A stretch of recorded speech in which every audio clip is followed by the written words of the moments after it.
Is a to-be-continued situation over here, Wolf. We're still waiting for that evidence just about every day, Wolf. Let's see if there is that evidence. We'll be waiting together with you. Thanks very much, Jim Acosta. Let's discuss all of this and more. Republican Congressman Sean Duffy of Wisconsin is joining us, a member of the Financial Services Committee. Congressman, thanks for joining us. It's good to be with you, Wolf. Do you support this Obamacare replacement bill that the Congressional Budget Office has now estimated would lead to 24 million Americans to lose their health insurance by the year 2026? Yeah. Let's get into that. First, Wolf, I think we have to recognize that Obamacare is in a death spiral. On average, costs are going up by 25% a year. Let's get to Obamacare in a moment. I'll get to your question. It's a simple question. I get your point. Hold on a moment. Do you support the current legislation that the Speaker has put forward? And then we can move on. Yeah, there's room for improvement. So if you had to come up for a vote now, how would you vote? Compared to leaving Obamacare in place, I'll vote for this instead of Obamacare, absolutely. But Wolf, I'm going to the point of you talked about the 24 million people who are off coverage. I do think you have to look at how many people have lost coverage, like in Arizona, where costs are going up by 116%, or my neighboring Minnesota, where they're going to increase by 50%. So I look at the 24 million people that CBO says will lose coverage. And I think we have to look at what is CBO good at. CBO is good at scoring legislation and its impact on a budget. But they're not good at looking at how legislation will impact consumers. They actually told us that the exchanges in Obamacare would bring 22 million people into the exchanges when actually it was only 10 million people. I look at this being phase one, but if Tom Price gets to phase two, and then we have another piece of legislation that gets us to phase three, we will have in competition, reduce prices so people can pick health care that works for them and their family. We could get to phase two and phase three in a moment, but you're criticizing the Congressional Budget Office, the nonpartisan Congressional Budget Office, led now by a Republican, put in there by then Congressman Tom Price, now the Secretary of Health and Human Services. This is what you said about the Congressional Budget Office as a very good source of information back in 2011. Let's be clear with the American people. Let's be honest with the American people that if we don't reform Medicare, the CBO says it's going broke in 9 years. We have to fix it. You cited the CBO, the Congressional Budget Office. Then you said it was critically important to accept their assessment. Why not now? Well, so I'm consistent with what I just told you. They're good at assessing the cost of programs as it relates to our budget. They don't do a good job of assessing programs and how it relates to people actually getting coverage. And here, I don't think they can look at what phase two looks like and phase three looks like of health care reform, which means they don't know what's going to happen with competition, reduced prices, and increased access for the American consumer. And so, no, I don't think they can do that well, and they have a history, especially with Obamacare, of getting that wrong.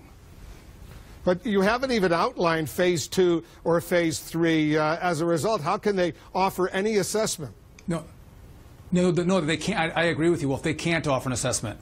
But so if they just look at phase one, I'm telling your viewers that's not the end of the analysis. Phase two, with Dr. Tom Price driving markets through a lot of the ability he has by regulation. I just want to be precise. I want to be precise because a lot of viewers don't know what phase two is or phase three. Phase two would give the Secretary of Health and Human Resources an opportunity to change regulations put in place by the Obama administration. We don't know what those changes would be. We don't know if the courts would say those changes are okay. Phase three would require the Senate to vote for major changes. It would require also 60 votes in the Senate. Right now, the Republicans have a 52-48 majority. You would need at least 8 Democrats, if all the Republicans held firmly, to support phase three. It doesn't look, at least right now, like phase three is going anywhere. Well, I would disagree, because I think in phase three we do some pretty good things, like competition across state lines, more competition between insurance companies, doctors, and hospitals. We think will reduce prices. We get tort reform in there. You know, Democrats oftentimes sell out to the litigation lobby. They may not be there for that, but also allowing associations. So if you're a member of the Realtors Association, you can partner with your other realtors across the country, getting buying power and negotiating better insurance. So we do think Democrats on a lot of these things Republicans will buy in, Wolf. So let's say there are problems, judicial problems, legal problems with the regulations as far as Phase 2 is concerned, and Phase 3 never gets passed in the United States Senate. Then you would accept the Congressional Budget Office assessment that 24 million Americans would be without health insurance in 10 years? No, I wouldn't, Wolf. Again, it brings me back to the point, under Obamacare, their assessment was wrong as well. They thought you'd have 22 million people in the exchanges and you only had 10.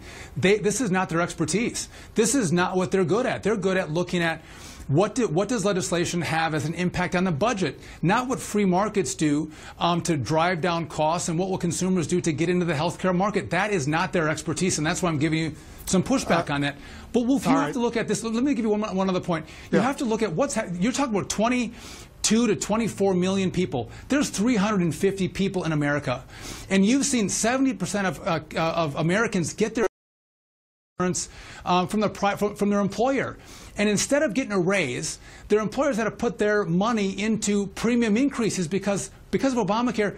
Healthcare across the spectrum is skyrocketing, and Americans don't get raised because of health insurance premiums and Obamacare going through the roof. If we can fix this, not only do we deal with that 24 million people that you're talking about, but we give 70% of Americans who are getting their job in the private sector a raise again because it doesn't have to go to premium increases. This is a big deal, not just for the poor, but for everybody. It's a huge deal right now, and the key words, if you can fix it. Right now, you would need a 216-vote majority in the House. There are a few vacancies. Normally it's 218, but you need 216 right now to pass Phase 1, this legislation that you clearly support, although you'd like to see some changes.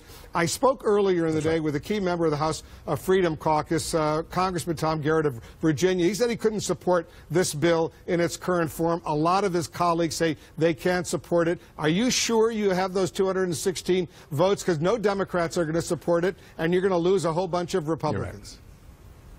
We might lose a few, but I think if you look at what's happened with modern media, we have 24-hour cable news shows and a lot of information on the internet, and so this is the traditional sausage making that happens in legislation. I think the Freedom Caucus and others want some changes to the bill.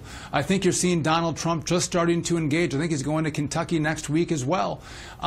If you start to look at an option of I can have the Paul Ryan plan with some tweaks to it, or I could do nothing and keep Obamacare, I think you're going to see a lot of Republican members join forces and get a product done that fixes health care, because the status quo is absolutely unacceptable. And I would again say, if Democrats want to keep Obamacare, where are they with some kind of plan to fix Obamacare? They haven't come out with any plans to make Obamacare work. I would love to hear them, but they have none. Barack Obama, Nancy Pelosi, or Harry Reid in the Senate, they haven't provided us any details on how you fix this stuff. So I do think in the end we will have the votes, but we're going to have some work to do to get there. Chuck Schumer now in the Senate, not Harry Reid. But that's all right.